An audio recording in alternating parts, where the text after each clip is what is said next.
నమస్కారం orange news కి స్వాగతం. హెడ్లైన్ చూద్దాం.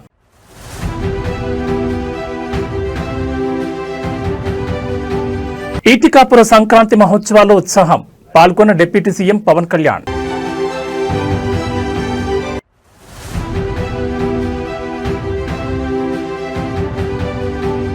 వర్సిటీ భూములపై కాంగ్రెస్ సర్కార్ కుట్రలు, కాంగ్రెస్ ప్రభుత్వంపై కేటీఆర్ సంచలన ఆరోపణలు.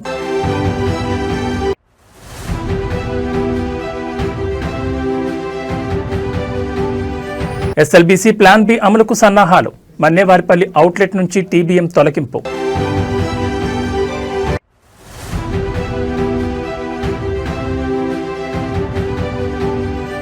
నల్గొండ జిల్లాలో ఘోర రోడ్డు ప్రమాదం, అక్కడికక్కడే ముగ్గురు దుర్మరణం.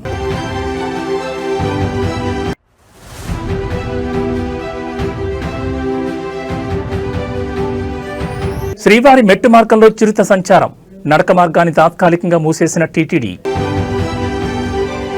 ఇక వివరాలు చూస్తే ఏపీలో సంక్రాంతి సందడి మొదలైంది. ఉభయ గోదావరి జిల్లాలతో పాటు కృష్ణా, గుంటూరు జిల్లాలో సంక్రాంతి సంబరాలు, ముగ్గుల పోటీలతో పండగ శోభ 4 రోజుల ముందే వచ్చేసింది. వీధుల్లో హరిదాసుల సందడి, రంగవల్లుల్లో గొబ్బెమ్మలు, ఆరుబయట పిండి వంటలు, చుట్టాల కబుర్లు, బంతి భోజనాలు, కోడిపందాలతో పండగ హడావిడి మొదలైంది. డిప్యూటీ సీఎం పవన్ కళ్యాణ్ సొంత నియోజకవర్గమైన పిఠాపురంలో పీఠికాపుర సంక్రాంతి మహోత్సవ వేడుకలను ఆయన ప్రారంభించారు. ఈ సందర్భంగా చిన్నారులకు భోగి పండ్లను పోసి ఆశీర్వదించారు. అనంతరం రాష్ట్ర పర్యాటక శాఖ ఆధ్వర్యంలో హస్తకళలు, చేనేత కళల గొప్పతనాన్ని చాటి చెప్పేలా ఏర్పాటు చేసిన స్టాళ్లను ఆయన పరిశీలించారు. ప్రధానమంత్రి మాతృవందన యోజన కింద గర్భిణీ స్త్రీలకు ప్రభుత్వం తరపున సారిని అందించి ఆశీర్వదించారు. వారికి పోషకాహార కిట్లను అందజేశారు. అనంతరం సంక్రాంతి మహోత్సవాల్లో పవన్ కళ్యాణ్ ఉత్సాహంగా పాల్గొన్నారు. అక్కడి కళాకారులతో కలిసి సరదాగా డాన్స్ చేయగా పవన్ స్టెప్పులకు అభిమానులు కేరింతలు కొట్టారు. ఆవిష్కరణ మహోత్సవ వేడుకలకు మరి ఈ వేదిక సిద్ధంగా ఉంది. హరిజనులు, అదేవిధంగా కూచిపూడి నృత్య ప్రదర్శనలు, తింసా నృత్యాలు, ఇలా అంగరంగ వైభవంగా సాంస్కృతిక కళాత్మక రూపాలతో గౌరవ ఉప ముఖ్యమంత్రి వర్యులు వారికి స్వాగతం పలకటం జరుగుతోంది. గట్టిగా చప్పట్లతో కళాకారులతో వారు కూడా నేరుగా పాల్గొని సాంస్కృతిక కార్యక్రమాలతో వారు అందరూ కూడా వారిని ఎంతగానో ఎంకరేజ్ చేస్తున్నటువంటి సందర్భం మనం చూస్తున్నాం. తింసా నృత్యం మన అందరికీ తెలుసు. యూనివర్సిటీ భూములపై కాంగ్రెస్ ప్రభుత్వ వ్యవహారాన్ని బీఆర్ఎస్ వర్కింగ్ ప్రెసిడెంట్ కేటీఆర్ తీవ్రంగా ఖండించారు. హైదరాబాద్లోని నందినగర్ నివాసంలో కేటీఆర్తో మౌలానా ఆజాద్ నేషనల్ ఉర్దూ యూనివర్సిటీ విద్యార్థులు సమావేశమయ్యారు. యూనివర్సిటీకి చెందిన 50 ఎకరాల భూమిపై కాంగ్రెస్ ప్రభుత్వం చేస్తున్న కుట్రలపై చర్చించారు.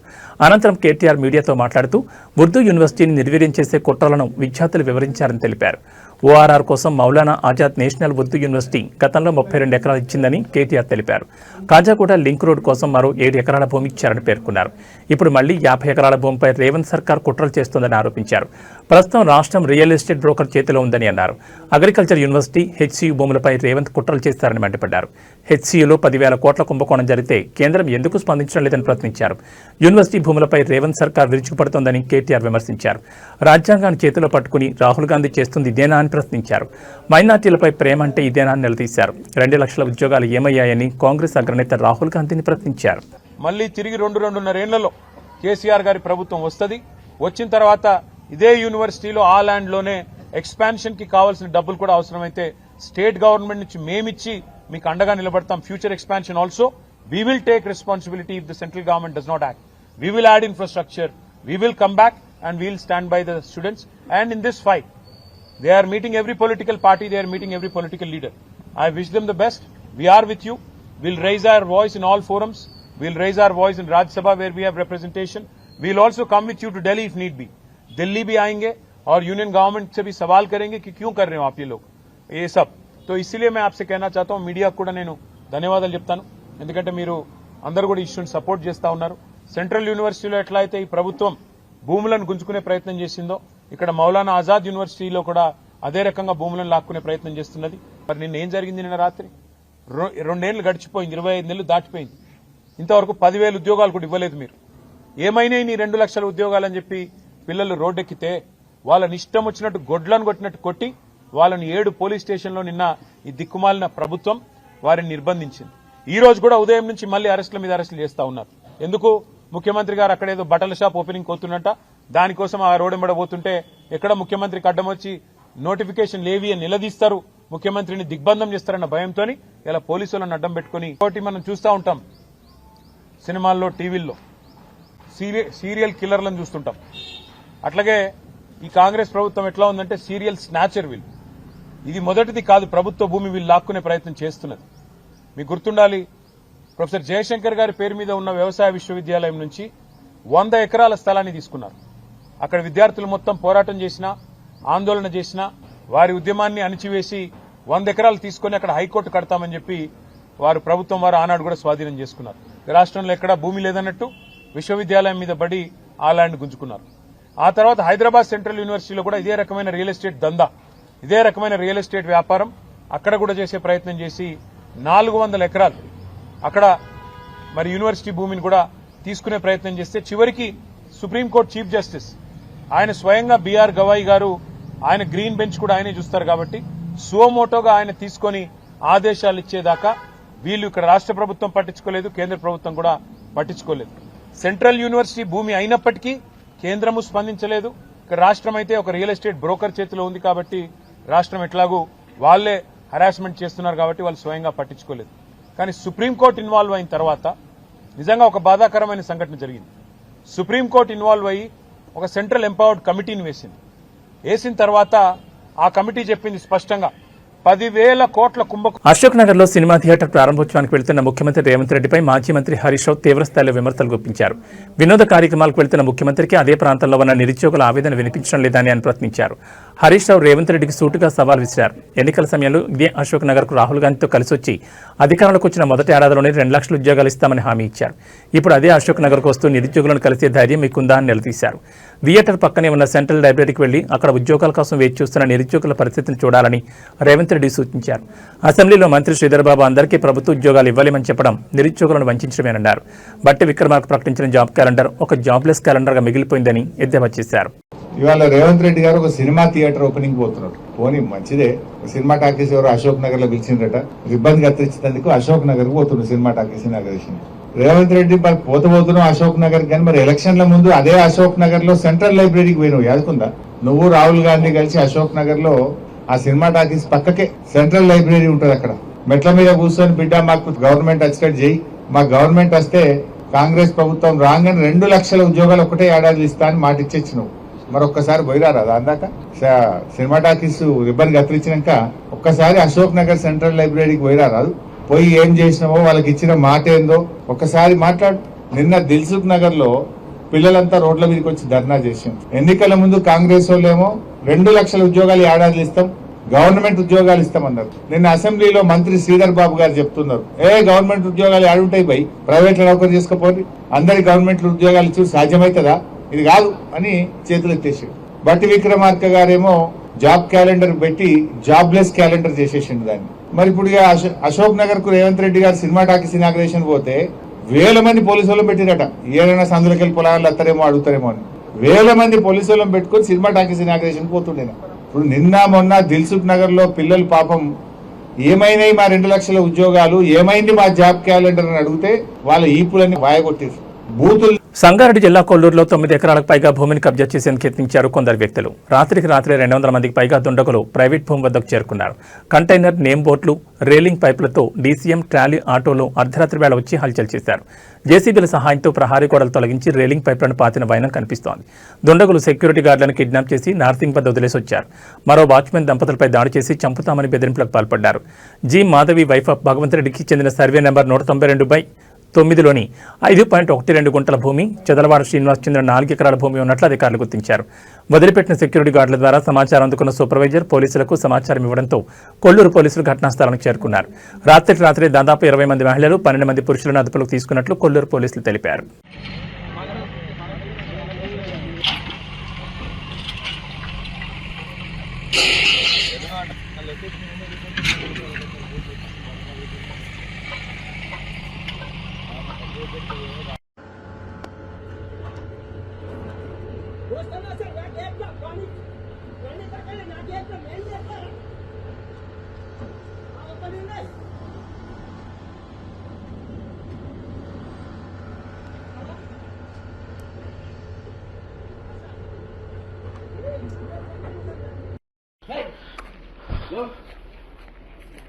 ఇంకా తెల్లారలే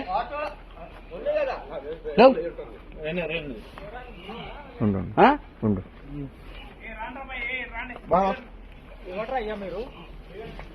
మీద ఆటో అవును సార్ అవును.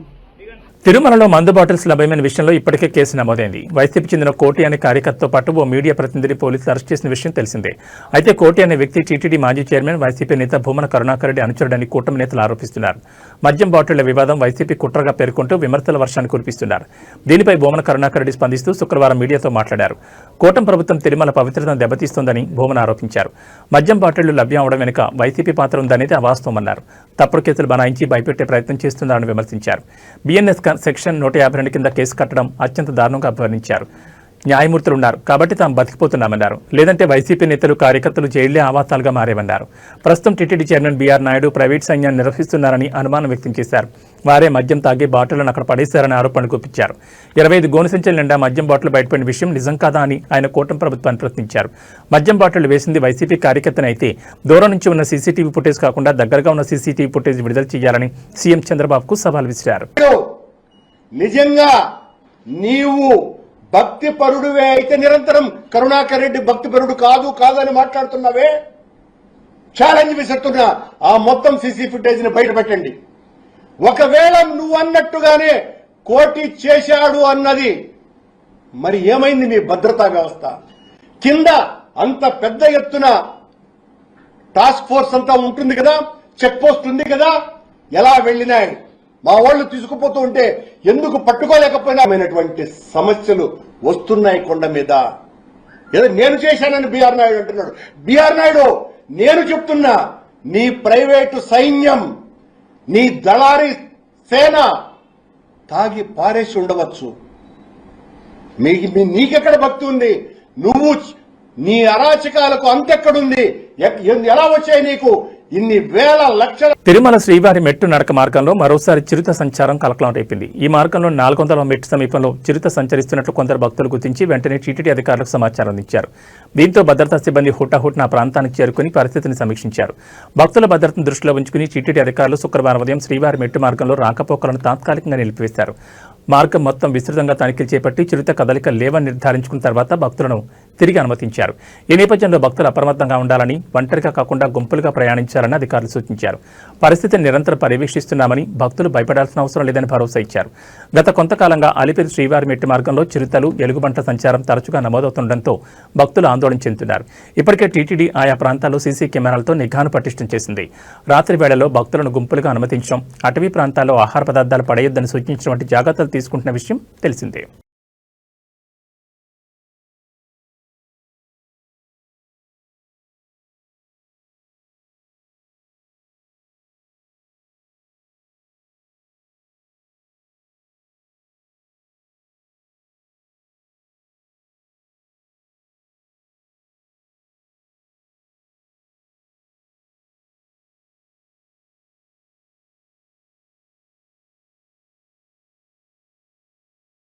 ఏళ్లుగా పెండింగ్లో ఉన్న శ్రీశైలం ఎడమగట్టు కాలువ సొరంగ మార్గం పనులను పూర్తి చేసేందుకు తెలంగాణ ప్రభుత్వం ప్లాన్ బి అమలు చేయబోతోంది. సాంకేతిక సమస్యలు, భౌగోళిక అడ్డంకుల దృష్ట్యా ఇప్పటి వరకు కొనసాగించిన టన్నెల్ బోరింగ్ మెషిన్ పద్ధతిని పక్కన పెట్టనుంది.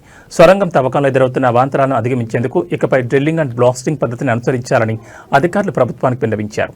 ఈ మేరకు ఇప్పటికే మన్నేవారిపల్లి అవుట్లెట్ వైపు ఉన్న భారీ టన్నెల్ బోరింగ్ మెషిన్ తొలగించే ప్రక్రియను కూడా విజయవంతంగా పూర్తి చేశారు. ఈ యంత్రాన్ని బయటకు తీసేందుకు ఇంజనీర్లు, సిబ్బంది సుమారు 4 రోజుల పాటు శ్రమించాల్సి వచ్చింది. గత ఏడాది ఫిబ్రవరిలో దోమలపెంట ఇన్లెట్ వైపు సొరంగం లోపల జరిగిన ఘోర ప్రమాదం కారణంగా పనులు పూర్తిగా నిలిచిపోయాయి.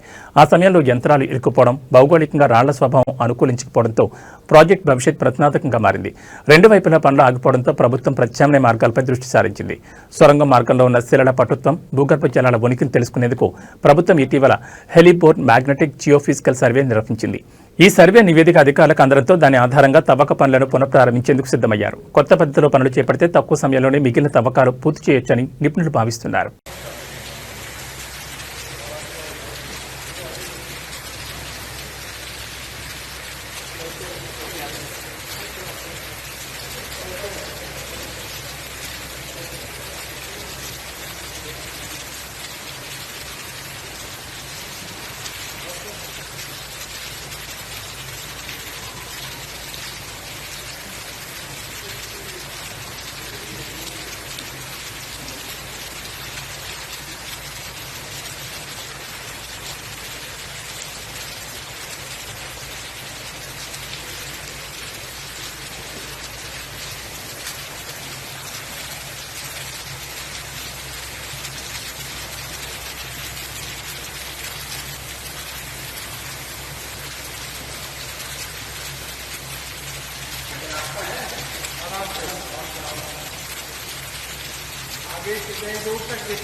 रास्ता दिख रहा है साहब उधर? ओके, दिख रहा, बोल रहे। 100 मीटर 150 मीटर होगा।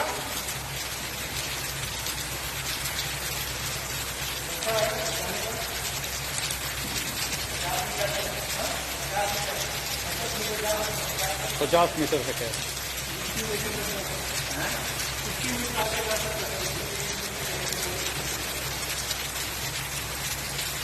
कोई दिख रहा है सर?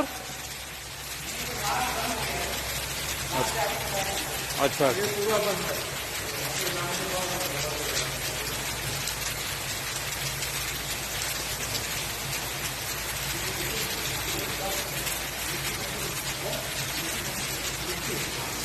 सब मिट्टी भरी हुई है। ओके, हाँ।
ये ब्लोअर का भी हो सकता है सर, वो आवाज ना ब्लोअर आगे लहरा रहा हो ऐसे दूर तक।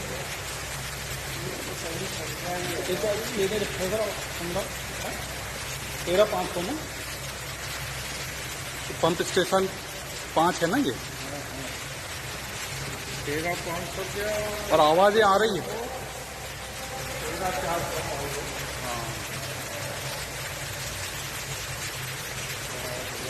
मनोज, श्रीनिवास,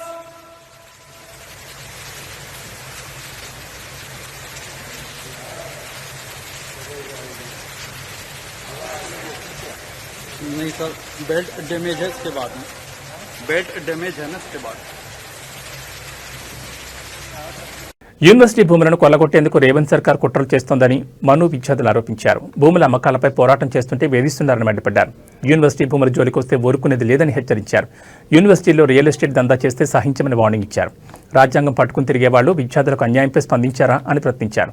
హైదరాబాద్ నందినగర్లో నివాసంలో కేటీఆర్తో సమావేశం అనంతరం మను విద్యార్థులు మీడియాతో మాట్లాడారు. రేవంత్ సర్కార్ కుట్రలపై ఆందోళన తీవ్రతరం చేస్తామని హెచ్చరించారు. ఈ వ్యవహారంపై ఎంపీలందరూ వెంటనే స్పందించాలని డిమాండ్ చేశారు. మనోభూములపై అధికారులు రాతపూర్వకంగా సమాధానం ఇవ్వాలన్నారు. లేదంటే దేశవ్యాప్తంగా ఆందోళన తీవ్రతరం చేస్తామని హెచ్చరించారు. అన్ని యూనివర్సిటీల విద్యార్థులతో కలిసి పోరాటాన్ని ఉధృతం చేస్తామని తెలిపారు. యూనివర్సిటీలో జరుగుతున్న కుట్రలపై కేంద్రం స్పందించాలని డిమాండ్ చేశారు. आप हमको रेवेन्यू जनरेशन की निगाह से देखना बंद करिए, पहली चीज। दूसरी चीज, रियल एस्टेट का बिजनेस आपको करना है तो कैंपसेस से बाहर करने की कोशिश कीजिए। तीसरी चीज, आप ये हमसे सवाल करके ये कह रहे हैं, यहाँ के टूरिज्म मिनिस्टर का बयान आया कि ये एक रूटीन सर्वे है, हम इससे किसी तरह का हंगामा नहीं चाह रहे हैं, लेकिन यही सेम पैटर्न आपने एचसीयू में अपनाया था। अभी बिजनेस का एक स्कूल है, उसमें आप अपना रहे हैं। कहने का मतलब ये है कि तेलंगाना की बुनियाद जिस शर्त पर हुई थी और जिन कुर्बानियों के बाद ये तेलंगाना बना था, वो ये कतई नहीं था कि आप जो है इस हिंदुस्तान को जबानों की बुनियाद पर भी बांटेंगे, रियल एस्टेट की नजरों से भी बांटेंगे, रेवेन्यू जनरेट नहीं हो रहा तो उस बुनियाद पर भी बांटेंगे।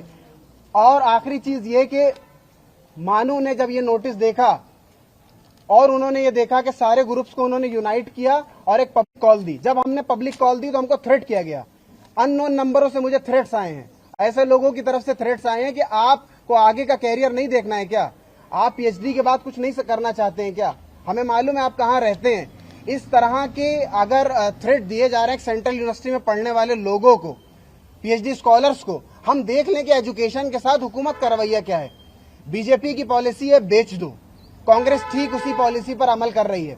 हम डिफरेंशिएट नहीं कर पा रहे हैं यहाँ की गवर्नमेंट में और सेंटर में जो रूलिंग पार्टी है उसमें। तो अगर ये पैटर्न बना रहा तो मैं आखिर में ये कहना चाहता हूं कि मानू में तकरीबन 60,000 लोग डिस्टेंस से जुड़े हुए हैं। इसके 12 से ज्यादा ऑफ कैंपसेस हैं, रीजनल सेंटर चलते हैं, 120 कोर्सेज यहाँ चलते हैं, पूरा हिंदुस्तान को यहाँ पर रिप्रेजेंट किया जाता है। इसके साथ अगर छेड़छाड़ हुई तो पूरे हिंदुस्तान में कांग्रेस की जो इमेज खराब होगी उससे वो उभर नहीं पाएंगे। दूसरी चीज, उर्दू की दुहाई देने वाले, मोहब्बत की दुकान खोलने वाले, अल्पसंख्यकों के रक्षक बताने वाले, खुद को हाथ में संविधान लेकर के न्याय यात्रा निकालने वाले और यहाँ के लोगों से जॉब का वादा करने वाले लोग आज के हथिया रहे हैं एजुकेशनल इंस्टीट्यूशन को, और उनके पास कोई वजह नहीं बची है। तो हम हमेशा से कहते ही आए हैं और कहते रहेंगे कि हमारी नजर में वो सरकार अच्छी है जो इश्यूज पर बात करेगी, కామన్ కాజ్। రోడ్డు ప్రమాదంలో ముగ్గురు దుర్మరణం పాలైన విషాద ఘటన నల్గొండ జిల్లా మిర్యాలగూడ బైపాస్ వద్ద ఇవాళ తెల్లవారుజాము చోటు చేసుకుంది. వివరాల్లోకి వెళ్తే బైపాస్ మలుపు వద్ద సిమెంట్ ట్యాంకర్ టర్న్ అవుతుండగా హైదరాబాద్ నుంచి గుంటూరుకు టైల్స్ లోడ్తో వెళ్తున్న డీసీఎం బలంగా ఢీకొట్టింది.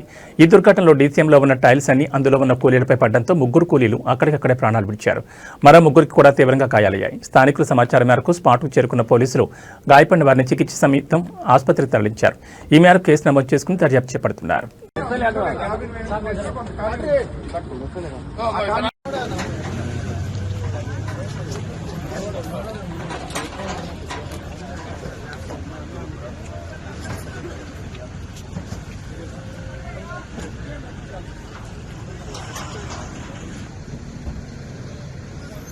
మహబూబాబాద్ జిల్లాలో అగ్ని ప్రమాదం జరిగింది. మరిపేట మండల కేంద్రంలోని హనీ 7 హిల్స్ బార్ అండ్ రెస్టారెంట్లో మంటలు చెలరేగాయి.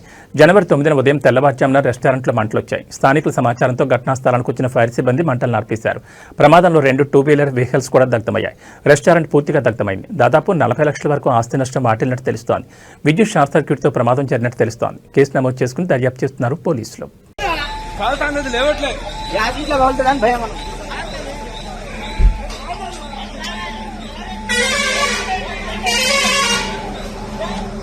మార్కాపురం జిల్లాలో పెద్దపులి సంచారం కలకలం రేపింది. దోర్నాల మండలం బొమ్మలాపురం సమీపంలోని దేవలొట్టి వద్ద మేతకు వెళ్లిన ఆవుల మందపై పెద్దపులి దాడి చేసింది.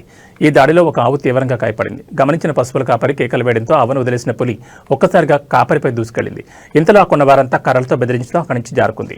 ఈ ఘటన స్థానికంగా తీవ్ర భయాందోళన రేకెత్తించింది. గ్రామ సమీపంలోని పొలాల వద్ద పెద్దపులి సంచరిస్తుండటంతో రాత్రి వేళ పంటల కాపలా వెళ్లేందుకు రైతులు భయభ్రాంతులకు గురవుతున్నారు. కరెక్టే కానీ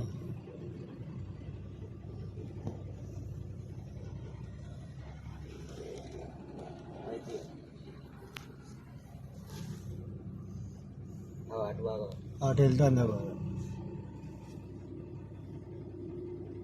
రోడ్డు పక్కల పుంటే ఉన్నది కాదే, లోపలి పోతలేదు. పోనీ కొద్దిగా మీద పడదులే, అది ఇవ్వాలని ఏమంటలే అంట. 4-5 రోజులు అవుతుంది.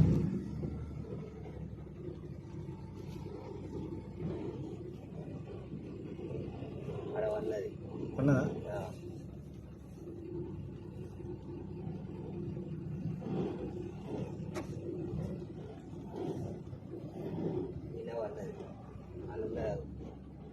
అవునా ఆరన్ కొట్టు గిన్నె. ఇరాన్ రాజధాని టెహరాన్ ఇతర నగరాల గుండా పెద్ద సంఖ్యలో నిరసనకారులు కవాతు చేస్తున్నట్లు పలు వీడియోల్లో కనిపిస్తోంది. ఇవి ఇరాన్ మత నాయకులకు వ్యతిరేకంగా గత కొన్నేళ్లలో జరిగిన అతిపెద్ద నిరసనలని చెబుతున్నారు. నిన్న రాత్రి టెహరాన్లో ఇరాన్లోని 2వ అతిపెద్ద నగరమైన మహషాద్లో శాంతియుత ప్రదర్శనలు జరిగాయి. భద్రతా దళాలు ఈ నిరసనలు ఆపలేదు. బీబీసీ పర్షియన్ ఆ వీడియోలను తనిఖీ చేసి ధృవీకరించింది. మరోవైపు దేశవ్యాప్తంగా ఇంటర్నెట్ బ్లాకౌట్ ఉందని ఒక మానిటరింగ్ గ్రూప్ రిపోర్ట్ చేసింది. ఇరాన్ సుప్రీం నాయకుడు అయతుల్లా అలీ ఖొమైనీని తొలగించాలని డిమాండ్ చేస్తూ నిరసనకారులు మాట్లాడడం వీడియోలో వినిపిస్తోంది. ప్రవాసంలో నివసిస్తున్న ఇరాన్ మాజీ రాజకుమారుడు రిజా పహ్లావి తిరిగి ఇరాన్ రావాలని కూడా వారు పిలుపునిచ్చారు. రోడ్డెక్కి నిరసన తెలియజేయమని రిజా పహ్లావి తన మద్దతుదారులను కోరారు.